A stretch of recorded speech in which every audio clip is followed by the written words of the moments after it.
Hello everyone, this is question 32 of our 100 clinically oriented anatomy questions. So let's jump straight into the video. The question says a 41-year-old man is admitted to the emergency department with a swollen and painful foot.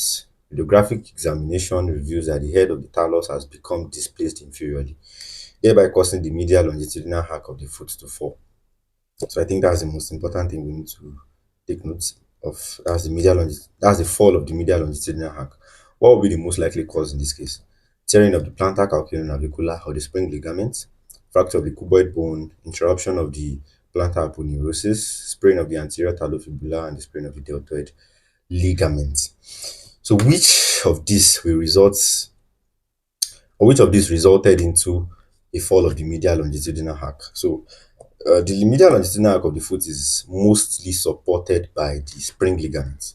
That is the calcaneonavicular ligament. So a tear of the plantar calcaneonavicular ligament is actually going to cause a fall of the longitudinal arc of the foot. It's going to cause a fall of the longitudinal arc of the foot. That is option A, and that is our correct answer. So that is our correct answer, option A. Now, fracture of the cuboid bone. Fracture of the cuboid bone is actually going to affect the longitudinal arc of the foot, but it will not totally affect it. It's giving a passive support to the longitudinal arc.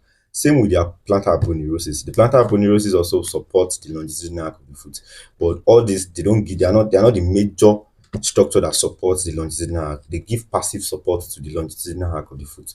So interruption of the plantar aponeurosis and fracture of the cuboid bone will also affect the longitudinal arc, but it will not cause a total fall. That is, it will not affect it gravely as the tearing of the plantar calcaneonavicular ligament is going to affect it. So the correct ligament is the plantar calcaneonavicular ligament because it is the major structure that supports the longitudinal arc of the foot. Sprain of the anterior talofibular ligament. This is as a result of an inversion sprain. It does not have anything to do with the medial longitudinal arc, although it supports it a bit also, but it is majorly as a result of the inversion sprain. Sprain of the deltoid ligament is also as a result of the eversion sprain, which does not really affect the longitudinal arc of the foot. So the correct answer is option A, which is the tear of the plantar calcaneonavicular ligament or the spring ligament. I believe that is explanatory enough and you enjoyed the video, and I'll see you in the next episode. Thank you.